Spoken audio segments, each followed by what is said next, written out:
There's a particular kind of quiet that settles over the southern woods at dusk. Live oaks bend low as though listening for secrets that we aren't privy to, and Spanish moss trails like cobwebs and old lace in the shadows. Here in the South, trees are much more than simple scenery. They're witnesses to our history as a region, and that includes the good, the bad, and the truly unsettling.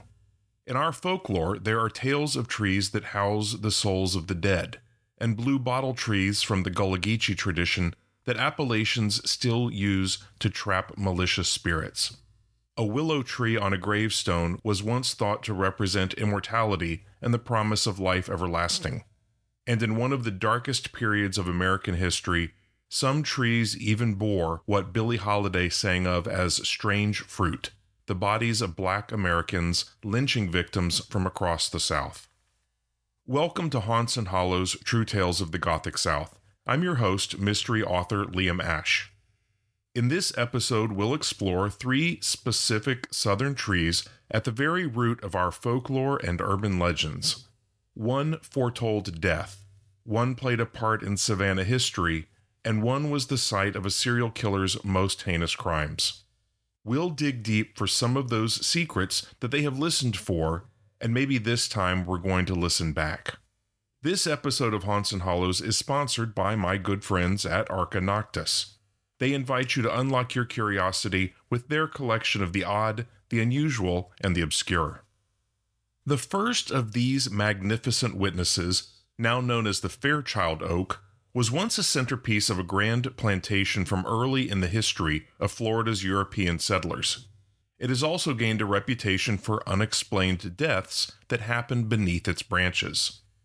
The man who would become Captain James Ormond was born in Scotland in the middle of the 18th century. After several years in command of the brig Somerset, he purchased a plantation in the Bahamas. Leveraging the Spanish land grants in Florida, he purchased over 1,600 acres on the Halifax River by what is now New Smyrna.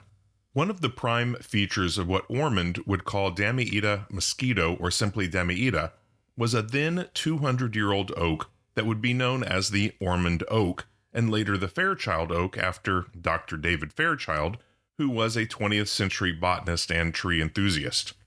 The first James Ormond would be murdered sometime between 1815 and 1819, and I say that because reports do differ.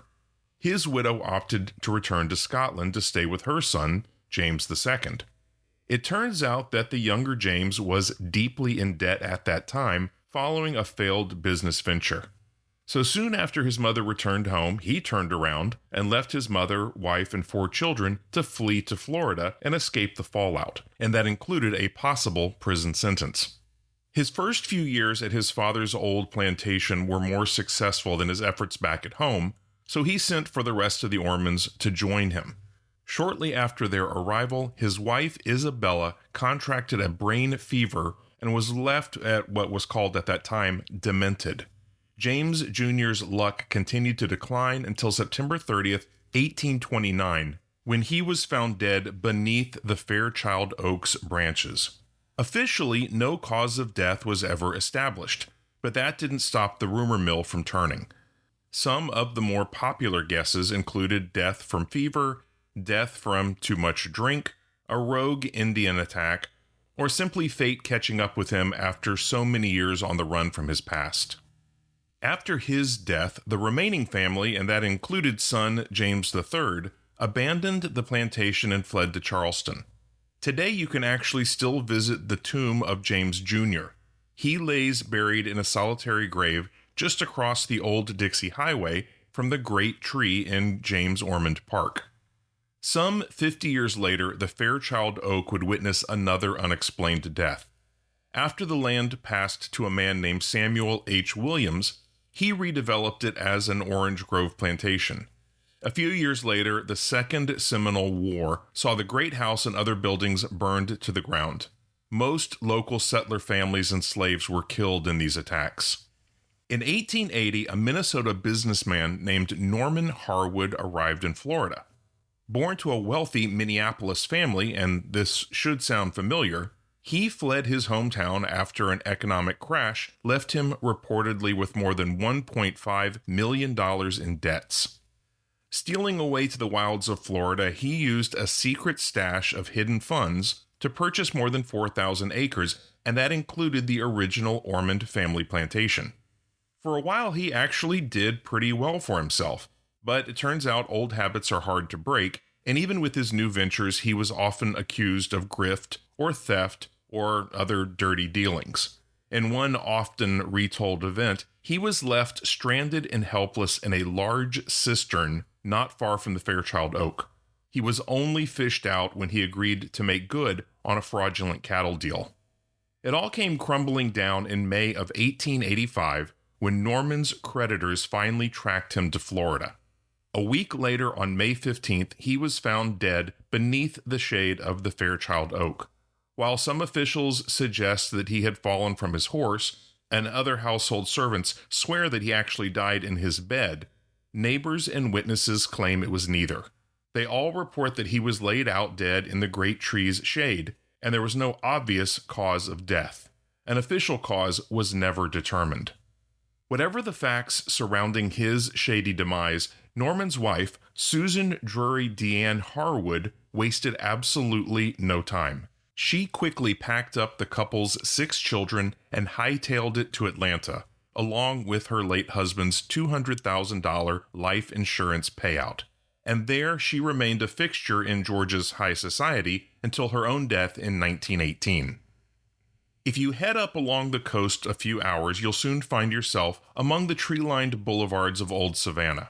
Originally founded as a sailors' hospital in 1804, and then later serving as a poorhouse, Savannah Hospital has been the beating heart of the port town for over 200 years. Considering the thousands of souls who departed this mortal world there, it's no surprise that the hospital has long been associated with the dark, the tragic, and the macabre. But like Savannah itself, it's helpful to distinguish which stories are true and which are a distortion of actual events. For decades, the hospital, which was later renamed Candler Hospital in 1931 for Coca-Cola founder Asa Griggs Candler, has been connected at the hip with 2 specific tales from Savannah's past: the hidden tunnels beneath the old building and the Candler hanging tree. I'm going to save the stories of the Candler tunnels for another episode. And yes, many port cities like Savannah do have subterranean tunnels. They were a convenient way to move cargo from ships to different points around the region. And it's true that Savannah has no shortage of cellars, basements, and underground passageways, but that will be a story for another day. The second tale associated with the old hospital is that of the Candler hanging tree. If you visit beautiful Forsyth Park, you can't miss this magnificent oak nestled right between the park and the old hospital building. It is thought to be more than 300 years old, which is likely a few years older than Savannah itself. Today, the oak stands 55 feet tall, with a trunk measuring 17 feet around. And it's an impressive survivor considering all the conflicts and surges of development that have marked the city's past. For many years, the Candler oak was called a hanging tree, a term used for any sturdy tree that could be used for carrying out capital punishments. Such oaks were also used in the barbaric practice of lynching men and women, almost always people of color, who had found themselves at odds with the town's population. Like the stories of Savannah's network of tunnels, the legends surrounding the Candler oak have a seed of truth to them, and the best ghost stories always do. In a city as dependent on the slave trade as Savannah was, no doubt there were such trees, and likely several, where criminals were hanged or a public example was made of a troublesome slave. If you head down Bull Street towards the water, you'll pass clean through Wright Square. It's there that a slave named Alice Riley was said to have been hanged after killing her owner to escape his cruelty. Although historic records are incomplete, there isn't much to support the claims that the Candler oak itself was regularly used for such an awful purpose. Savannah loves a good story, though, and the tree's proximity to the hospital and the hospital's own colorful history makes it a favorite on ghost tours and guides pointing out the darkest corners of the city's past. The oak has faced its share of challenges. In the 1980s, the tree's health was failing, mostly due to construction and traffic issues associated with its urban surroundings. In 1984, the nation's first conservation easement on a single tree was secured by the Savannah Tree Foundation, and in 2001, the Georgia Urban Forest Council designated the tree an historic tree and a Georgia landmark. Additional conservation measures, which have included removing nearby asphalt and adding a protective fence and video surveillance, have given the city's signature oak a new lease on life. There are questions still haunting this last tree, and many may never be answered. I want to add that this entry may be a bit graphic for some listeners, so proceed at your own risk. Fact and fiction have a curious way of commingling when a shocking or unexpected death is involved. Just off the main highway that cuts through Port St. Lucie, deep in the shade of a local park, there stands an old oak. For 50 years, this tree has blurred the lines between what was and what may have been. To neighbors and those who study serial killers, this oak goes by an unforgettable name, the Devil's Tree. Long before subdivisions sprawled across this coastal Florida town, this tree grew in anonymity. That changed in 1973 with the arrest of a suspected serial killer, Gerard John Schaefer, Jr. A former teacher and on-again, off-again law enforcement officer, Gerard is suspected of killing as many as 30 teenage girls and women over a period of 8 years in the late 60s and early 70s. He was, as one Florida prosecutor described him, the most sexually deviant person he had ever met. Long before Gerard came onto local law enforcement's radar, the story begins in October of 1966. Two young women, Nancy Leichner and Pamela Ann Nader, were last seen alive while hiking in the Ocala National Forest. The initial coroner's reports suggested the two women drowned while swimming. Later evidence suggested they had been murdered. At the time, police had no clues and no suspects. 3 years later, a newlywed waitress named Lee Bonadies disappeared while on a drive to Miami. 9 years later, her skull would be discovered at a Palm Beach County construction site. It had 3 bullet holes. 2 months after that, Carmen Halleck disappeared after telling her sister she was meeting with a local college professor in hopes of getting a job. Then 2 girls, Peggy Rand and Wendy Stevenson, vanished in Pompano Beach while walking to get ice cream cones. And this was just the beginning. Police had yet to connect these deaths and disappearances, and they had little to work with. So the killer was free to strike again and again. 2 women in 1970 and 8 more in 1972. Clearly, there was something very, very wrong in South Florida. Let's backtrack a few years and look at the start of this story from a different angle.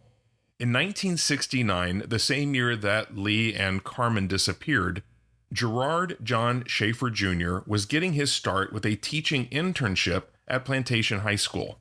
That lasted all of 6 weeks after complaints from parents for unacceptable behavior. 4 months later, he tried again at Stranahan High School. This time, he lasted 7 weeks before being let go. By the end of 1970, he was working as a patrolman for the Wilton Manors Police Department.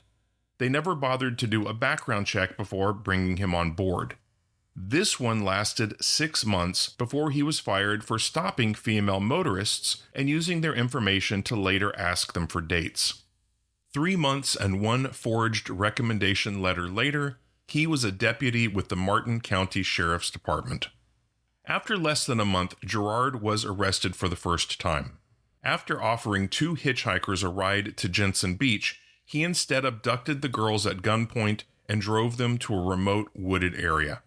There, he gagged the girls and bound their hands. He tied each to a different tree. A noose around their necks would tighten if they failed to balance on the cypress roots they stood on. He informed them that they would both be killed. When he received an urgent radio dispatch, he left them still bound at the scene, promising to come back and finish what he started. When he returned 2 hours later, the girls were gone. One girl, 17-year-old Paula Sue Wells, had been found wandering the woodlands by a local truck driver. The other, 18-year-old Nancy Ellen Trotter, was located by the sheriff and a lieutenant. She was trying to swim in a small subtropical river with her hands still bound behind her. Gerard claimed that he was just trying to teach the girls the dangers of hitchhiking, but that he had, in his own words, overdone the job. He was immediately dismissed from the force and formally charged with multiple counts of false imprisonment and aggravated assault. 2 weeks later, he was out of jail on $15,000 bail. Free until his trial, Gerard wasted absolutely no time. In September of '72, teens Susan Carroll Place and Georgia Marie Jessup disappeared after telling their families they were heading to the beach with a man they introduced as Jerry Shepard. Despite Susan's mother writing down the make and license plate of the man's car, the police were unable to find him. Due to an error on their part, they were looking for the suspect in the wrong county. The next month, 2 young teen girls, Mary Alice Briscolina and Elsie Lena Farmer, vanished while hitchhiking in Lauderdale by the Sea. Their bodies weren't found for several months. One of the only clues police had was a man known to both of the girls who went by the name Gary Shepard. Then, in early 1973, Colette Marie Goodenough and Barbara Ann Wilcox vanished while hitchhiking to Florida. 6 years later, their skeletal remains were discovered scattered around a large tree. Both had been bound with baling wire. Clear impressions upon the tree branches above suggested that one or both women had been suspended from the tree as their murderer sat on a nearby orange crate. 4 days after the disappearance of Colette and Barbara Ann, Gerard Schaefer finally reported for jail.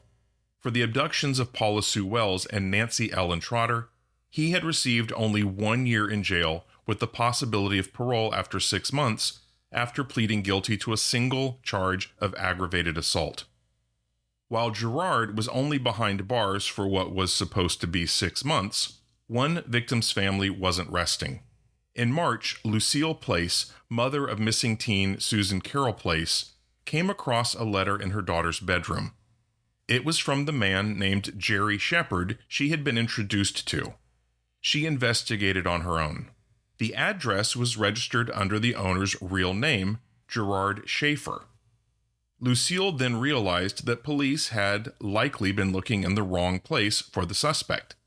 Based on a simple numbering system, police had been looking for Jerry Shepard in Pinellas County, not Martin County, as the license number had actually indicated.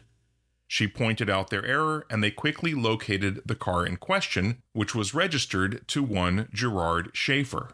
She was then able to pick him out of a photo lineup as the man she had met named Jerry Shepard.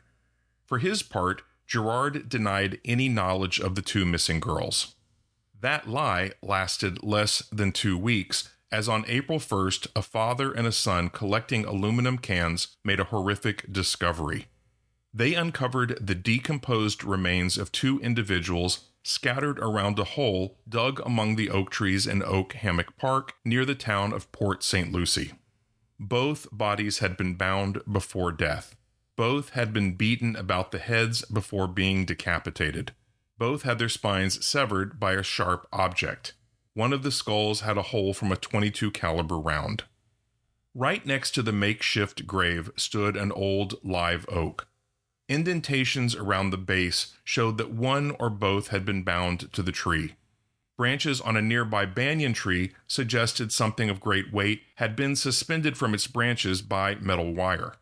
The roots of another tree had several hacking marks from a blade similar to a machete, and, obviously most damning, a final tree had the initials G.J. carved into its trunk. Within 4 days, the remains were identified as belonging to Susan Carroll Place and Georgia Marie Jessup. Gerard stopped talking and immediately asked for a public defender. Armed with a search warrant, officials raided the home of Gerard's mother. In his locked room, they found guns, ropes, wire, and hundreds of stories written by the accused. Most depicted scenes of women being bound, assaulted, and killed while hanging from trees. Many of the stories included names or other details that connected them to several missing women in the area. Police also found a gold box containing jewelry and other mementos from the missing women. A search of a second property turned up more weapons, a bloody pillowcase, and several human teeth. In all, police were able to offer circumstantial links between Gerard and a total of 9 murders and disappearances through 1973. A local paper published a list of 28 potential victims, going all the way back to the drowning deaths of Nancy Leichner and Pamela Ann Nader in 1966. Some, but not all of these, have been disproven in the years since. The trial lasted 2 weeks and the jury deliberated for 5 hours before handing down 2 verdicts of guilty in the deaths of Susan and Georgia. Gerard received 2 life sentences. Susan's mother, Lucille, told reporters, "At first I thought I'd like to see him dead, but I think people suffer more with confinement. Death is an easy way out." Throughout the trial, Gerard proclaimed his innocence. Despite that, he still requested to be sent to a psychiatric facility over jail where he could get the help he needed. The judge disagreed. Gerard lasted more than 20 years in prison, despite developing a reputation as aloof and a likely informant. It all caught up with him on December 3, 1995. He was found dead in his cell, and the cause of his death was fairly clear. He had been stabbed more than 40 times, mostly around the face, neck, and head. His throat had been cut and one eye had been smashed. The inmate thought responsible, a lifer named Vincent Rivera, claimed it was all over a cup of hot water, but others disagree. Several witnesses claimed that Gerard had snitched once too often and finally angered the wrong people. Although Gerard is long gone, the great tree in Oak Hammock Park likely still stands. Many longtime locals insist that the mystery oak, which is now known as the Devil's Tree, is the one at the center of the final 2 murders. In addition, long-neglected debris from a nearby home foundation matches what is found in police reports of an adjacent crime scene. In the years since, several unsuccessful attempts have been made to fell the tree, which now sits in a quiet clearing. Its bark, still scarred by gouges and burn marks, is slowly encasing concrete that was poured inside the trunk. Law enforcement officials claim that the actual tree lies elsewhere. They refuse to reveal the true location. In the absence of better evidence, true crime researchers point to the Devil's Tree as the last standing witness to Gerard's final crimes. Whether it's true or not, this great oak refuses to divulge its deepest secret. Next up on Haunts and Hollows, True Tales of the Gothic South, we'll be taking a deep dive into deaths that simply defy explanation. Whether the means, motives, or methods, these bizarre scenes, and some are no doubt crime scenes, have left experts with more questions than answers. If you're looking for more folk legends and true tales from the Gothic South, I invite you to subscribe to this podcast. You'll get a new episode every other week. In each, we will uncover the places, the people, the customs, and the stories that lurk in the shadowed history of the South. To get your copy of each episode's research file, just sign up for my newsletter. You can find that button, as well as a list of my latest releases and a schedule of cons and events that I attend all around the South, at my website at www.hauntsandhollows.com. Until then, safe travels.